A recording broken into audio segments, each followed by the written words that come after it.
We have risen from the ashes to school the masses. Hello, everyone. Welcome to another edition of the Scholars of Wrestling Show. This is episode 422. I'm your man behind the microphone, Scholar Jeff, who also just so happens to be your Scholars of Wrestling party champion. Joining us this week is the OG Undisputed Scholar himself. He is Scholar Tarek. Scholar Tarek, how is your evening going, sir?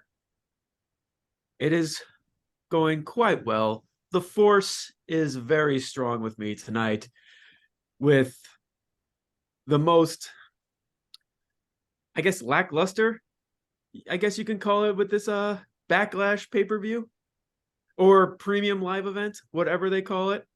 Because it's nothing more than a glorified house show. So, I mean, it's not going to really... The final show before the brand split, at least this iteration of the brand split, goes underway. So,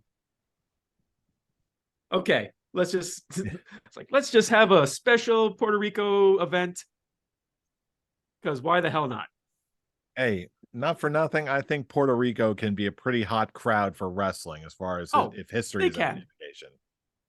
But anyway, it's just more of the whole, this is just a glorified house show. It's not really affecting anything. When you have the storylines in this match, just go on pause and then you just throw a random match on Twitter that for the 2 weeks it had for build-up, do only one promo and then never mention anything about the match again.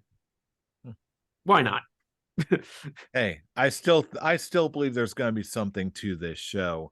And speaking of something to this show, we also have our current reigning Scholars of Wrestling world champion himself, also an undisputed scholar in his own right. He is Scholar Brian. Scholar Brian, how is everything on your end, sir? Yeah, pretty good. I'm a little bit more excited about this show than Scholar Tarek may be, but not enough to put my title on the line. Because of course not. I'm going full Smeagol / Gollum. That's my precious, and it's not getting touched until Double or Nothing. Deal with it. And on that note, last but not least, you know him, you love him. He's probably the most sensible person in the room in any given moment, which isn't saying much. He is Scholar Jeremy. Scholar Jeremy, thank you for joining us. Glad that you're here. And how's your evening going? Good. The coach is back in the channel again, and I'm partially excited. This still is not the worst pay-per-view I've seen so far. That honor still goes to Battleground a couple of years ago, or Stomping Ground, or whatever that crap pay-per-view they put on. Oh yeah, Stomping Grounds. I forgot about that one. Yeesh. Yeah, because I ended up in a title shot contender match for that, and I was like, wow, this pay-per-view is awful. Thanks. Why don't you give me a better one next time? Thanks. I'm excited. That's all good. But no, they're in Puerto Rico, and it's the last pay-per-view before the brand split. So I'm excited to see what's gonna go on tonight. Oh yeah, I'm sure that there's going to be a lot more than we think that's going to be more than capable of delivering on this occasion. But before we get to all that, yes, I just want to make it clear. It's not that I think this is going to be a bad show, because when it comes to putting on good wrestling shows, WWE do know how to do that. This is just going to be a match that just really has no real consequence to it. That's the only real criticism I have with it. I definitely see what you're going for, but at the same time, like, to me, there's more to enjoyment of a wrestling show than just having like every single major show of continuity and leave it something like. And even then, like, I think there's gonna be, well, I'm gonna table my viewpoints until we get to the rest of the card. But before we get to that, we have a little other something we need to discuss before we move on, in a little segment we like to call Backstage News. Honestly, I don't even have anything really to be creative with this one, so let's go ahead and peek behind that curtain and check in on a little Backstage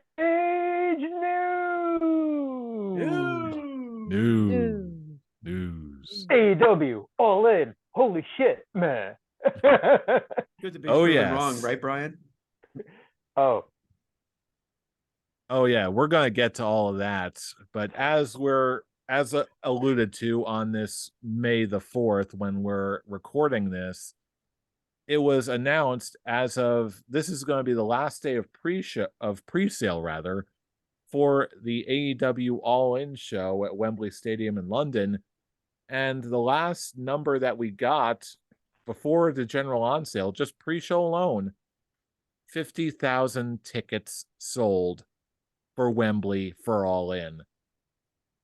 By all accounts, this is a staggering number, and I know a lot of us had high hopes, but you tell me, did you expect this to happen? I will say this, okay, as you all know, I said it. It was like, it's a very ballsy move. It's a very ballsy move for your first show in the UK to be Wembley fucking Stadium. Okay, ballsy. I'm like, I said on the show I didn't know how this was gonna go, and I am very. It's very rare that I am proved wrong, but I've never been happier to be proven wrong. This is staggering. This is insane. Like What I love about this. Oh, you go ahead. Finish what you were gonna say. I knew that AEW was more popular in Europe than it was in the United States. I knew that. I didn't know it was that much. Okay. I don't think a lot of us did, to be fair. Yeah. What I really respect about this is that no match has been announced yet. They're just right now going on the name of AEW alone. And that's what I really like. What Brian said, it is very popular. It is just shocking that it's this popular, and I couldn't be any more happier. This is right now, just right now, before the even general sale. This is already a win with how many tickets they sold. And even more staggering, if you look at it, okay, the resale, the scalpers, okay, there are less than 400 tickets on StubHub and other scalping retailers online. There are less than 400 for sale out of that 50,000. Whereas Clash of the Champions, okay, probably about a quarter of the tickets sold when Clash of the Castle went back on the StubHub and all that. So I'm like, holy shit. Okay. Did you mean Clash of the Castle? Yeah, Clash of the Castle, Clash of the Champions. Okay, because I'm just like, which one was Clash of the There was Champions? a Clash somewhere. Yeah, Clash of the Cat, like scalping was big. Okay, but people on the internet who I trust have looked, and there's like less than 400. Mm-hmm. Before we go any further into this, I gotta get Jaybert's reaction, because as soon as we announced the number, I saw you on your camera just like fist pumping all the way. It's like immediate thoughts. Let us know. Because I was watching Dynamite last night, and last I checked, it was 45,000, but it went from 36 to 45 last night between a couple of hours, and then it went up to 50 today. Holy cow! Like, Wembley Stadium holds 90,000 people, and they already broke the halfway mark. Like, everyone's been saying, there's no matches announced. It's the fact that AEW is coming to the UK for All In. That's incredible. Like, I am very happy because, like, this goes back to SummerSlam. What was it, 92 at Wembley Stadium? That was big. Yeah. It's not gonna. I'm not gonna. I can't match the cards because they haven't been announced. But I'm gonna say it's gonna be an amazing, amazing pay-per-view. Like, as soon as he announced it, I was like, okay, All In. What are you doing with All In? And I'm like, at Wembley. I'm like, okay, Tony Khan, you got a tall order, and you've actually exceeded it. I am very proud of you, sir. So I'm hyped. Like, it's funny because our friend, we were looking to go to England next year, and I want to be like, hey, so you want to go in August instead? You want to bump that up a bit? You want No, to be a 'cause part of history? Wink, wink. it's Shit, I also would. the thing. It's also the thing. Like at the beginning of when I first said that this is ballsy, it's going to be a tall order. It's like I would have taken 50,000 and made it a win. Like altogether, if they got 50,000, I would be like, okay, for AEW, that's 4-year company. They're already putting 50,000 people in Wembley. That's pretty good. Good job, Tony Khan. But with general admission and all that, if it came together as 50,000, I would have been like, okay, good work. All right, cool. We haven't even hit general admission yet, and they've got 50. This exceeded every little bit of my expectations, and I love it. That being said, I would be remiss if I didn't ask this Scholar's Quick Talk question. With tomorrow starting the general on sale, by the time, here's my Scholar's Quick Talk. What do you think is going to be what number do you think they're going to hit by showtime? How many tickets do you think are actually going to be sold? What do you think? I'm not gonna go insane and say they're gonna sell out the whole building, because if they do, good lord, okay. But I think they can easily hit 75,000. I'll Okay. put that as I'll go conservative and go with that amount. I am going to go a little bit higher than you. I'm going to go like 80, 85. Very close, but as close to a sellout as you can get without totally getting there. Tarek, Jay, which one? What if you had to put a number? If your best guess, what do you think? Gotta go first, Tark, or would you like me to go? You can go first. You can go first. I'm gonna go for the big one. I'm gonna say they're gonna sell it out. 90,000. I'm gonna go for it. I think they can do it because you got people flying in from America, you got the UK, you got Ireland, you got Germany, you got all the different countries that will literally pay to see AEW in London, and they will fly there. They will spend their money to see AEW live in their country. I'm gonna go for it. I really hope they do. Whether or not they pull it off, that's another question. Tarek, if you had to take a guess today, how many do you think you're gonna do? It's so funny because I'm trying, like, I heard Ryan and Joe, you fool, you're pricks. I'm just going, I'm gonna go 86 500 just because price is right. $1. $1. I'm just thinking price is right. We're What's all the last thinking bid? 780, 781. Fuck you. $1, Bob. Fuck you.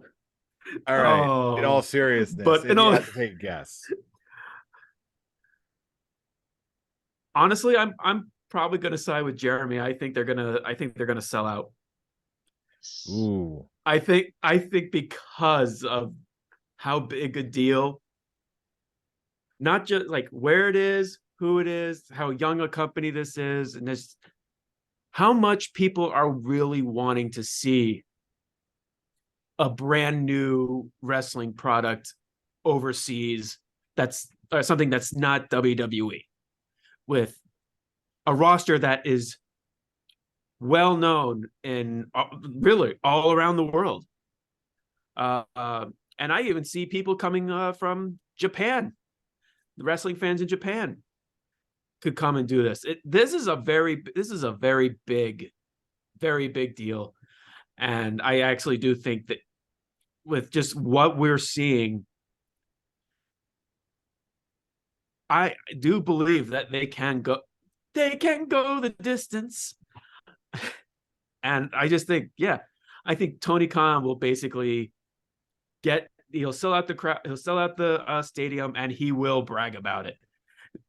Because from what we now can see what he's capable of on social media, how very vocal he is, he will be more than glad to just rub it in to all the people, or at least to the people who are the most vocal about it. who are just saying this kid is just out of his goddamn mind. He'll be lucky if he's able. Hey, I try my best to just be like the people who are part of the what's his name, that he geez. from ESPN, that he was I'm very. not sure what his name is, but what a stupid statement. Oh my God.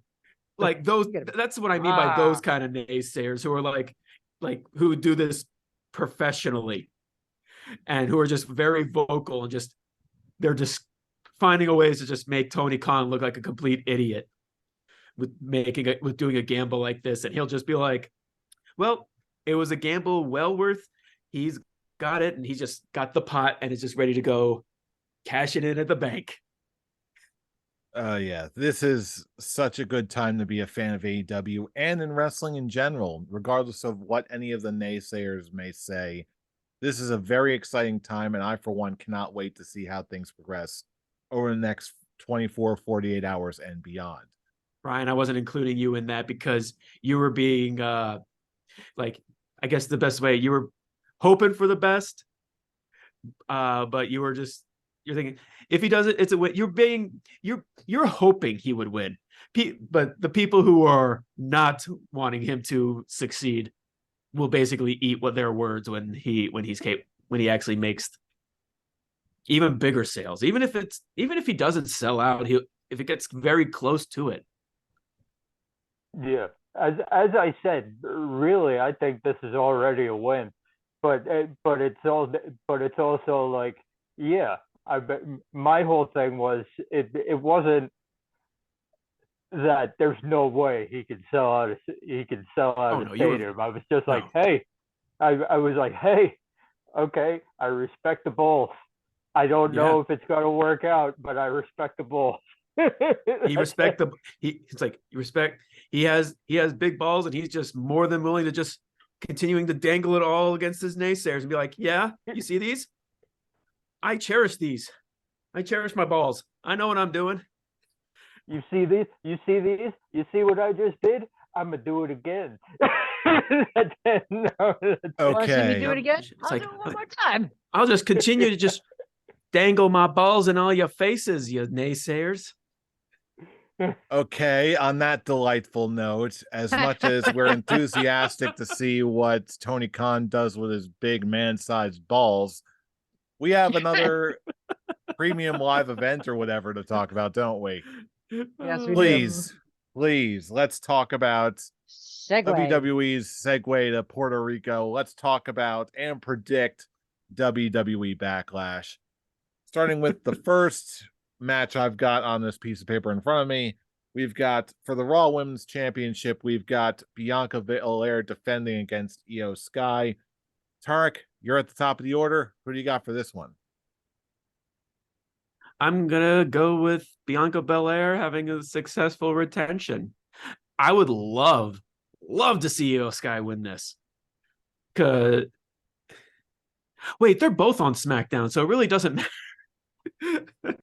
Okay, Raw, SmackDown Women's Championship. They're gonna swap them around. Like, whatever. That belt. At this point, I really do agree with some of the people on the internet wrestling community and just wanting to say, just rename these titles into something else instead of just the SmackDown Women's Championship and the Raw. Do the Women's World Heavyweight Championship or something. Just don't have them for a specific brand now, because the title swap was such a huge fail and everyone's getting sick of it. This will be the third year in a row where they have a title switch, and the second year in a row that's the same titles. So, ugh. All right. On that note, Brian, who are you going for between Bianca and Io? Yeah, it's like I would love for it to be Io Sky, but they're setting up a confrontation between Bianca and Charlotte. You know what they're doing here, so it's like, as much as I would love to see Io Sky, it's not in the cards. Bianca Belair wins. The only person who would have a chance in Damage Control is Bayley. I wish that if weren't the they case. I'm a big fan of Io Sky. If this was built up a little bit more, I'd say there's a chance. But yeah, this is Barely built up at Bianca's all. night. My point exactly. Like, give her a little bit something, not just like, okay, we need a women's match for the Puerto Rico crowd. Let's go. But it's I still have hope for EO down the line, but for now it's all Bianca. Jaybird, it's your final pick. Do we have an accord? Yes, we do. Actually, I would love to see Io Sky win as well, but it's not in the cards. It's all going to be Bianca because she's not going to lose to Io Sky in Puerto Rico. It's just like Brian said. They're building up towards the Charlotte match, so it's going to be a great match, but she's going to come up short. Io Sky is going to come up short. Hmm. I'm not All gonna right. lie. At this point, I kind of want Charlotte to win. I'm done with Bianca's title reign. Sorry, don't put that Yeah. on you. I don't need another Charlotte title reign. I don't need that crap. I don't need that negativity in my life. Thank you very much. Woo. That's Uh, all I got to say. I'm the Charlotte Mark of the scholars of wrestling. All I'm that not getting being into this said, discussion. Next. next. Woo. But yes. Now, before we came on and started recording this episode, there was some discussion about, okay, which match is going to close the show. The jury's still out on this one for the most part, but this is just what I've got. This is in no precise order. This is just what I have on my run sheet in front of me. That is Damian Priest versus Bad Bunny in a street fight. Brian, it's your pick up next. Who do you got? As I said when we were talking about said rundown, I do have this match main eventing. Send the crowd home happy, and there's no way anybody but Bad Bunny wins this match. Bad Bunny wins this because here's the deal. Okay, yeah, if Dominic Mysterio is not involved, the whole thing that Bad Bunny doesn't lose. I'm not even going to go into explanations over this. Bad Bunny wins. There's no way around it. Okay, it's Puerto Rico, where Damian Priest might have grew up in Puerto Rico. Bad Bunny was born, bred, and he's Puerto Rico's favorite son at this point. Okay, at this point, if Bad Bunny doesn't win, the Puerto Rican crowd is gonna riot. So send the people home happy. Have the Puerto Rican boys main event the show, and have the prodigal son come out victorious. And you can do something to further the Dominic versus Ray feud down the line. Just have they'll get involved and all that. It's a street fight. Everybody involved in this little feud is going to come down and have something to do with it. But Bad Bunny wins here, and then Dominic can start getting one over on his father, so they could start building to their SummerSlam hair versus mask match. Yeah, this one is probably, in my eyes, the most predictable match on the card, but it'll be very fun in my eyes to see how not only just how they get there, but how much fun the live crowd in Puerto Rico is going to have with this one. Like, there's something, even though if I personally am not from a place, hearing a truly engaged hometown crowd with a really good match that they can really sink their teeth into. I love that atmosphere. I think we're going to get in spades in this one. And at the end of the day, Bad Bunny is definitely going to take it out on top. Jay, I think we're going towards something here. Yeah, you're right. We got an accord. I'm going to go with Bad Bunny again, even though I'm not a fan of his. And it's just everybody's made a good case that they're in Puerto Rico. You got the two Puerto Rican hometown boys facing off against each other. It's a good way to send them home happy. And and it's not often if this does close the show, you actually get like a street fight as a main event. Not often that happens. Normally it's like what's like steel cage or like something special like that. Ladder matches, you never see them like close shows. It's always just a regular title match. And Tarek, is it a bit of a formality, but I gotta ask the question anyway. Who do you got? Bad Bunny is going to hop his way to victory. This is I'm actually really surprised that this actually wasn't a 6-man tag match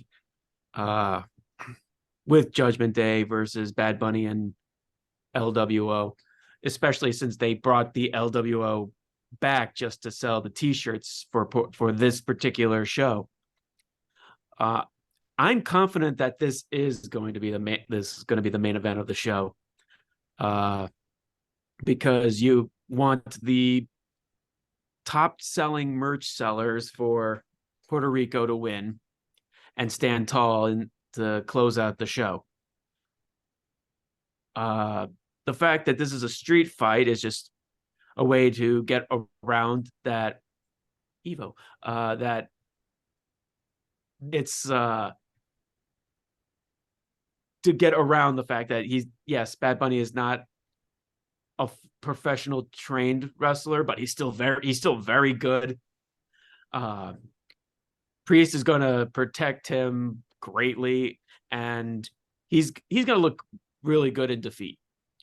I actually think this is going to be very good for Damian Priest in the end game, or in the long run. There is no end game in WWE, apparently. I follow. And yeah, I totally agree. But now is where I believe it's going to start get a little bit more interesting.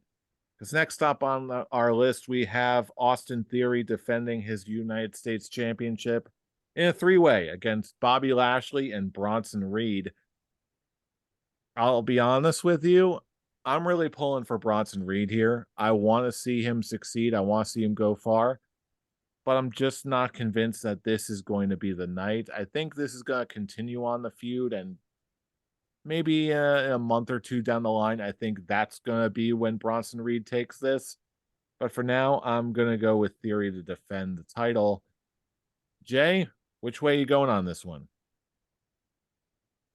It's tough. I hate multi-man matches because I'm never good at them, but I'm just gonna go with Theory retaining, just because Bronson Reed, I think he's just not ready to have the United States title just yet. Give him some time, like you said. And Tarek, which way are you going on the triple threat for the U.S. title? I'm sorry, fool. I'm going to have to be the bearer of bad news. Bronson Reed is not going to win the U.S. title at all. But he's large. He's on Raw. Large men wins belts. No, he's on Raw. The United States Championship is going on to SmackDown. I'm sorry, fool. Since when does logic matter in WWE? Come on now. But if they're trying to be serious with this brand split nonsense, the Raw guy is not going to win the new SmackDown mid-card title. It's not going to happen. It only doesn't make sense unless the WWE wants it to make sense, in which case it'll happen. No, I'm sorry, fool. Rules only matter in WWE when they say it does. Before the draft, I was going Bronson Reed all the way because I want him to win the United States Championship. That man deserves a win to actually get legit reactions from these effing crowds that give him none. The man deserves it. But I'm going to go with an Austin Theory retention because with Bobby Lashley now going to SmackDown, he's going to be thrown into a feud with Roman Reigns in the near future. And Bronson Reed, again, he's on Raw. He's not getting that, sadly. And Austin Theory is just going to continue to, hopefully go into a United States feud with LA Knight to make us all happy. Yeah. Yeah. But until we get that, Brian, it's your pick up next. Do we have another accord here? Or are you breaking the streak? Not breaking the streak. Sorry, but I've got to go on the Tarek trend here. Yeah, sorry about the luck of the draft, but the spots make it basic. They're not going to change the rules of the draft for Bronson Reed. Okay, I'm sorry. He's not that high on their priority list. Which unfortunately, he's probably going to get the pin. He's going to be the one getting pinned. Yeah, because also on the house show circuits, the way that this match is ended is that Bronson Reed takes the spear, and then Austin Theory gets Lashley out of the ring and steals the pin. I can see that happening here, and I do see that happening here. Austin Theory, there's no way this dude wins this match clean and in regular fashion. He's gonna wait and let the big beefy son bitches go at it, beat each other down.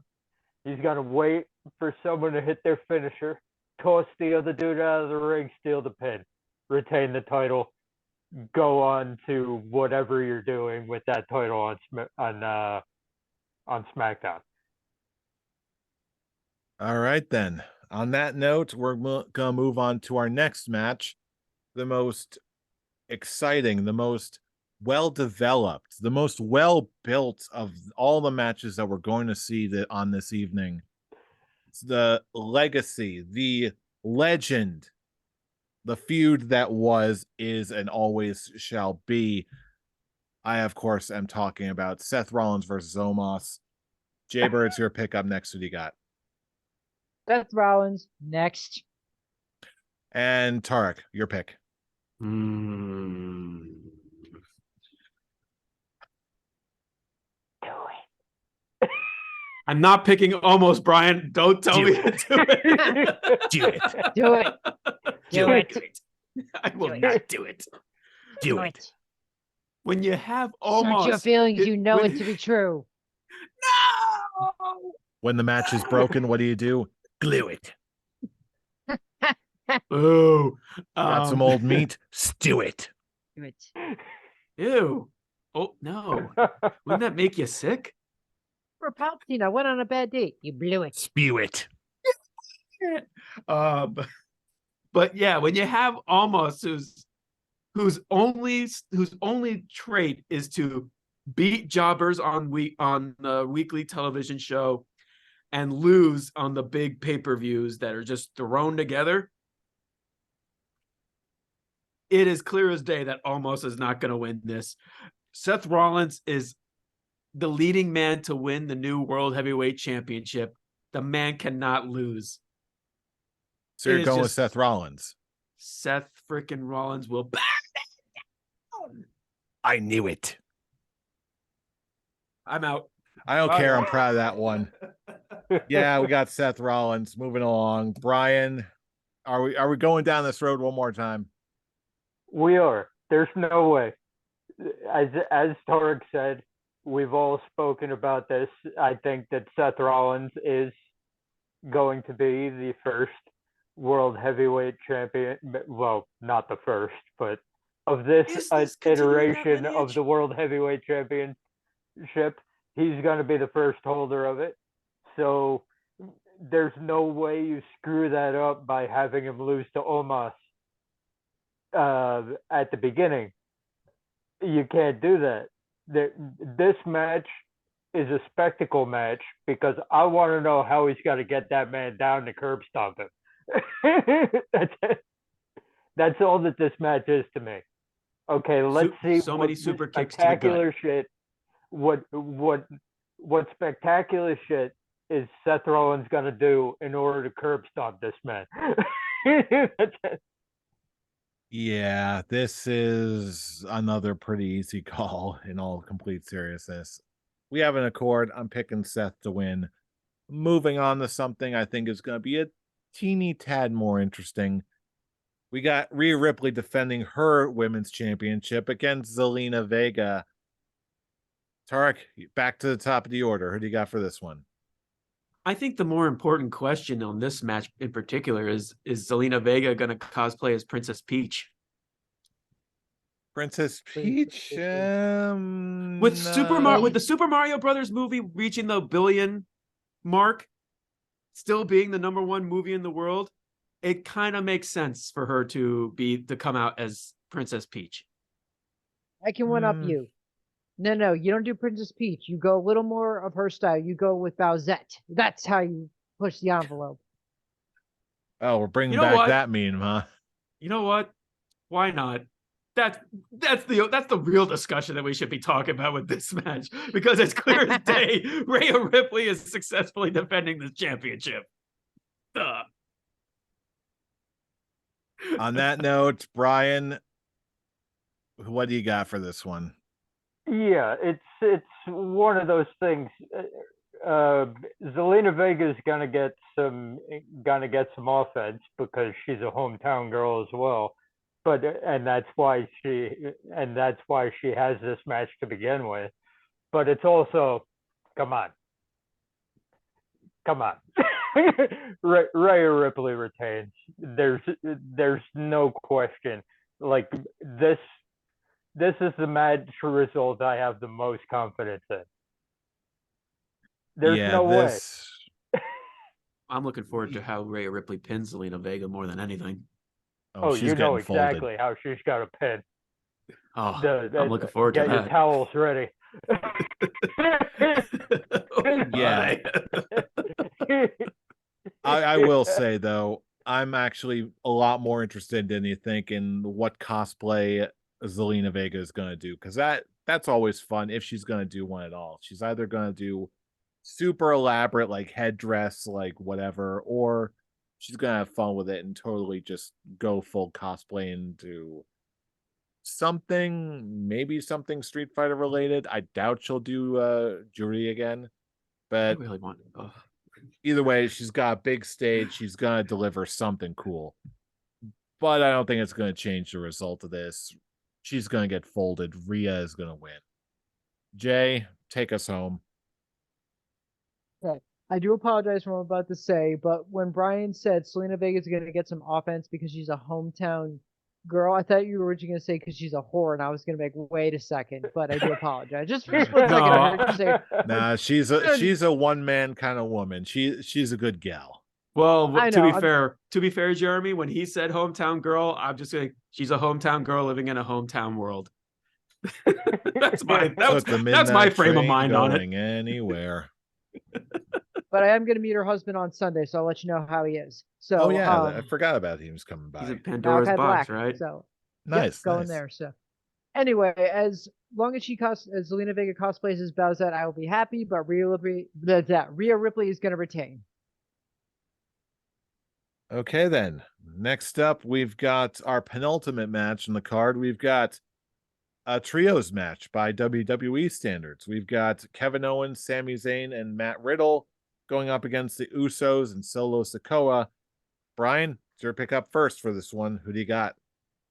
This is where it starts to get interesting. Because the main story of this match is the beginning of the disintegration of the bloodline. And there are many ways that you can do this. Okay, you can have the most obvious way, which is KO Sammy and Riddle pin one of the Usos and win the match. That is the obvious way to do it. But the bloodline has always been a more intricate story. There's always layers involved in everything. And I think the smartest route to go here is for Solo Sikoa to pin Matt Riddle. Okay. And then Roman goes, Solo Sikoa did all the work. What did you two do in this match? Solo did all the work. Solo got the win. What are you doing? I think the way that this bloodline story has gone for the last 3 years since it started, okay, I think that that's the way that this story will continue. I don't think they go the easy route of just, oh, an Uso got pinned, and this is how that storyline continues.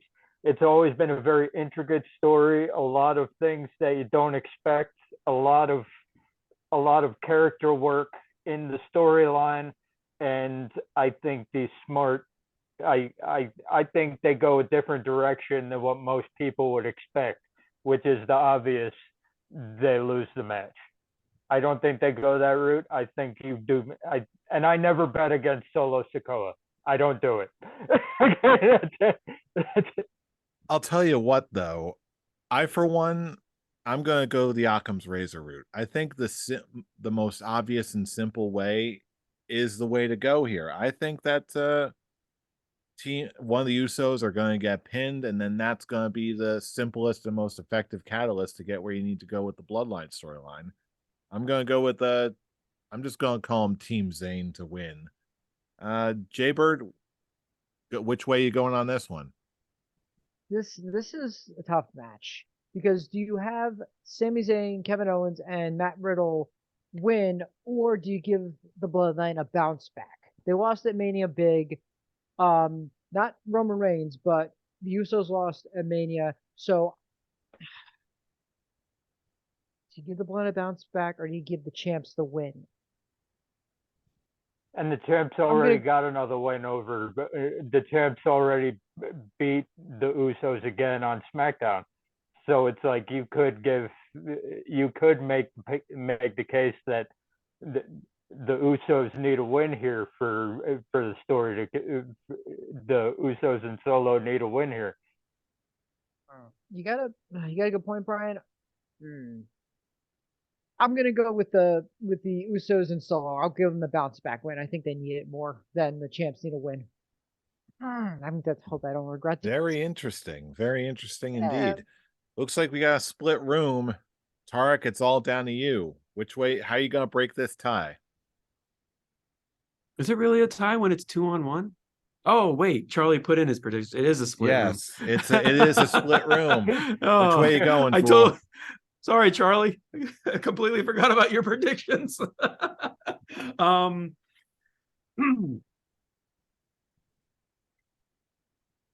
The only I actually talked with Brian before we even started recording this. So just where do we see this storyline going? And really, the only person that I could actually see getting the pin in this match is the odd man that was just thrown in. That was just thrown in there. It's just Matt Riddle. Yes, he's had history with the Bloodline. That's why he's involved. But really, other than that, they really they haven't done anything with him. And the main focus of this storyline, which I'm going to be a little more critical on this than Brian did, really didn't start until the SmackDown with the draft. Other than that, this feud was just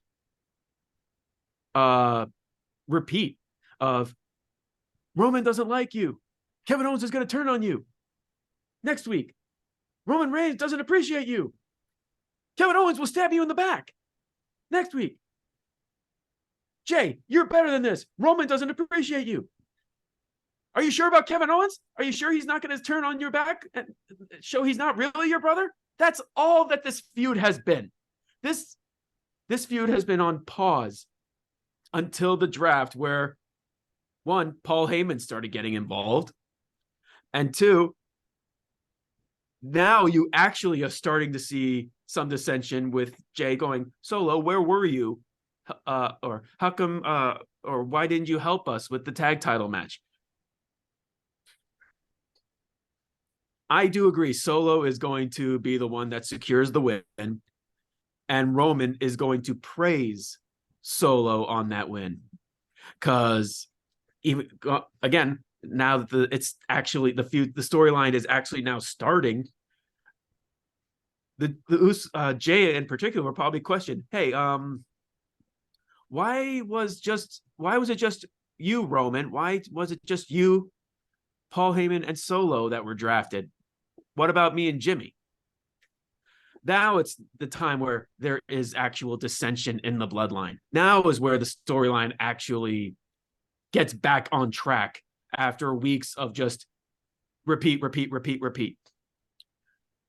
Solo is going to get the win. Roman is going to just basically praise Solo, and Jay will probably going, Tribal Chief, we helped. We were a part of that too. We probably are the factor probably the benefactor of why Solo actually was able to get the pin in the first place. That's the only real way that we can go, because it's the bloodline. They are now they're such a big focal point in WWE storytelling these days. That's the only way you really can go, with a bloodline victory. So I'm picking the bloodline to win. All right, very good. And that, of course, brings us to our final match on the card, which is looking to be another divisive one. We've got Cody Rhodes versus Brock Lesnar. Oh yeah, I'm like, you forgot about that one? Oh yeah, there is this match. Oh yeah, oh yeah, there is.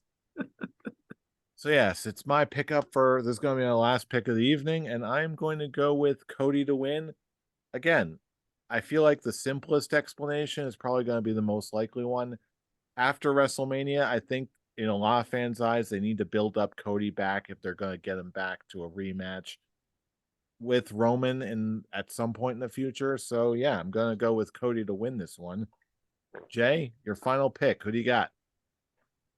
I like what you said, Jeff, but I completely disagree with you. Cody doesn't need a rematch against Rowan. He needs to win the World Heavyweight title. That's what he needs to do. Yes, he does. Absolutely yes, not. He does. Cody needs a belt. He doesn't need to beat Roman. If they're going to bring a new belt out, they give the belt to Cody, and then they have Cody go after Roman. Cody needs the World Heavyweight title. I will fight everyone in this room. Cody needs that belt. Guaranteed. He doesn't need the WWE title. He needs the World Heavyweight title. Because his father held that belt, and that's the only reason that makes it right. Dusty Rhodes held the World Heavyweight title. Cody deserves it. Cody over Brock Lesnar. My final pick. Okay. Cool. It's your next pickup. Last one of the evening. What do you got? Well, one thing I 150% disagree on you, Jeremy. I'm sorry. If he wins that belt, it actually damages Cody, and it damages that World Heavyweight Championship as the consolation title. The only way for Cody to truly finish the story is if he beats Roman for the WWE Championship, the title that Dusty never won. That's the whole point of his story. And they should have done it at Mania. They pissed it away. That story's done. Okay, it's over. They pissed it away. I'm still mad about it. I'm sorry. Continue. Oh, trust me, I'm mad. I'm mad about it too. I even said it last week that it hurt Mania for me big time. To where with Brian saying it that with his rating, it's like it didn't bother because night one it didn't affect it. It affected me hard. I think Brock Lesnar is going to win. And it's going to just basically continue the whole Cody hasn't suffered enough or hasn't gone through enough in WWE's frame of mind. This is basically, as some people on the internet wrestling community have put it, this is going to be the John Cena worst year storyline done right. Build of basically him being redeemed, and it's going to end with him winning the championship at WrestleMania next year. I don't like that either, but that's most likely where they're going to go, and it's the leading way of what they're going to go. Cody is not going to go anywhere near that World Heavyweight title. He shouldn't go anywhere near that World Heavyweight title. And going back to the whole the worst John Cena year since losing to The Rock at what was it, Mania 28? That he lost it. Yeah, because he lost to the Miz at 27. Yeah, so, 28, and then he won it on 29. He won it at 29. Yeah. Yeah, they're going to basically do that, but instead of having John Cena win every pay-per-view and still say that's his worst year ever, Cody is actually going to have a worst year ever, and he's going to have that big redeeming factor at next year's Mania. I hate that it's going to be that long, but it looks like that's where they're going to go. And Brock Lesnar, I don't think it's going to be like Kofi Kingston 19-second squash match, but it's basically going to be a Brock Lesnar Survivor Series against whoever. What was it? AJ Styles, Danielson, that kind of one where looks like he's going to be close to winning it, and Brock Lesnar is going to just F5 for the win. LOL. Okay. Then what's the point of putting Cody on Raw and putting Roman to SmackDown? There's no point in doing that. If he's not going to be on Raw to win the world title, there's no point. Anyway, continue. I have a very different idea of how it's going to go for Cody on Raw and where it's all going to end up. But I'm going to table those thoughts for another time, because right now we've got another split room here on Cody versus Brock. And Brian, for you to break the deadlock. Which way are you going on this one? I understand, Jeremy, how badly you want to see Cody Rhodes with a title. I understand that. I get it. I respect it. However, okay, it really is a bad look. First of all, I agree. He shouldn't have been drafted to Raw. He should have been drafted to SmackDown. That was a bad move by the WWE. Okay, I get that. I understand that. You cannot have that dude be so obsessed with the undisputed Universal World Champion. That was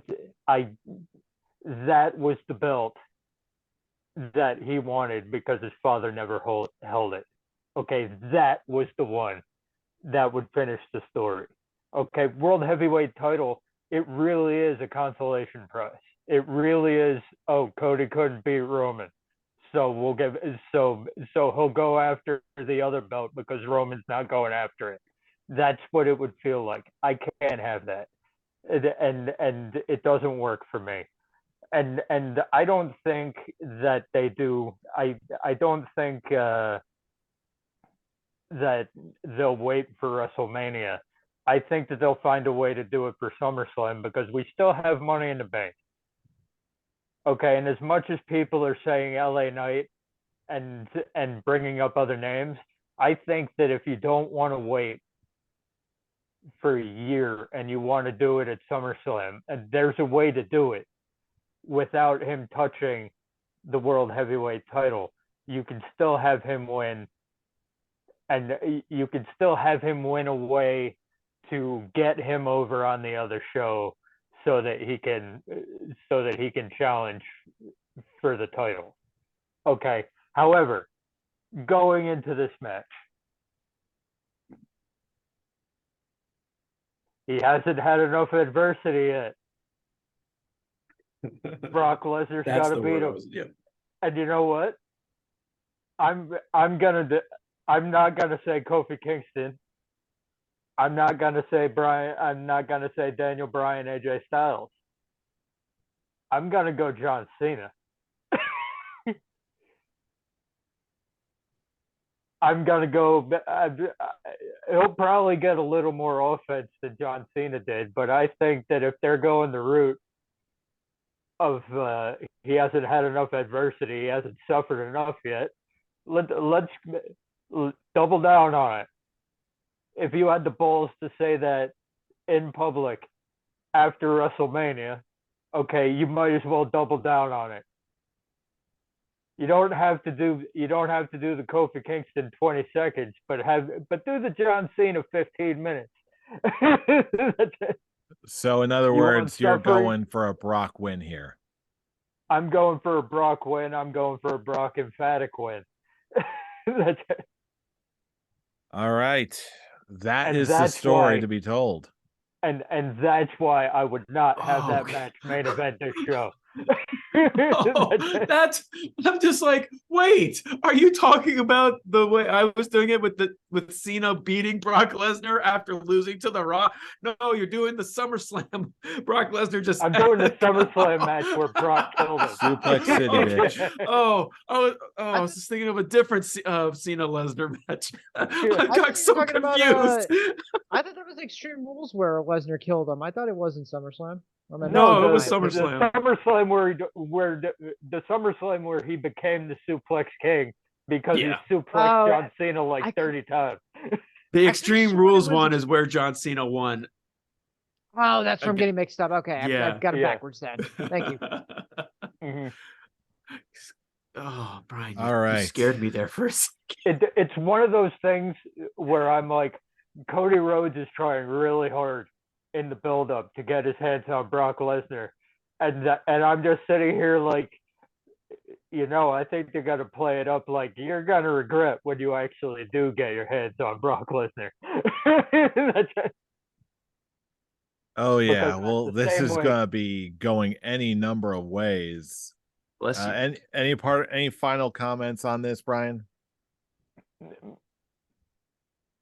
I think Brock, that Brock, this show is going to be a Brock. little bit more noteworthy than what Tarek said. I don't think it's going to be treated like a glorified house show. There was the build-up was not great, but there was a reason for that. There was a reason for that because they decided to do the brand split now and have the draft, and you can't really set up new storylines during that point in time. So I understand that. It's going to be a bunch of good wrestling. I expect to see a good show. It's just like we know that there's nothing new here except for Cody Rhodes and Brock Lesnar, and I don't expect that to go well for certain groups of fans. But I don't expect much out of this pay-per-view. But let's face it, okay? For the last year, when I've gone into a WWE pay-per-view not expecting much, they've all turned out to be pretty good. So I expect something like that out of this show. All right. Well, we'll see. Time will only tell where we end up, where the show ends up. But now we're towards the end. So now is where we're going to turn it over to you, our fellow fans. How do you think Backlash is going to go down? Who's going to walk away with a victory? What trajectory are Cody and Brock going to go? Where are the Usos going to land? And what do you think of what's the final number going to be for All In? No matter what you think, we want to hear from you. So drop us a line all across the internet, Facebook, YouTube comments, anywhere on social media, our Instagram, wherever you are, track us down, let us know what you think. Or you can always get up close and personal and join the conversation on Twitter, on our personal Twitter accounts. Fool, where can they reach you? You can reach me at the Avataric. Brian, where can they reach you? You can reach me still being salty about WrestleMania on at Atomic Beanpole. And Jaybird, where can they reach you? You can reach you living in a bucket of salt from how salty I am from WrestleMania at Hero Huey 316. And you can find me at I'm Robbie Rage. Join us, and you can track down all of these social links and more at our link tree. You just check us out at linktree/Scholars of Wrestling, or just click the link in the description below. Doesn't matter where you are, YouTube or the podcast version on Spotify or wherever you get your podcasts. No matter where you look, the link will be there. Join us for even more fun. But that's our show for this week. And we're going to be tuning in to see what ends up going down at WWE Backlash. Because you know who we are. We are the Scholars of Wrestling, and you have just been schooled. You're welcome. You're welcome. You're welcome. See you all in Puerto Rico. May the force be with you.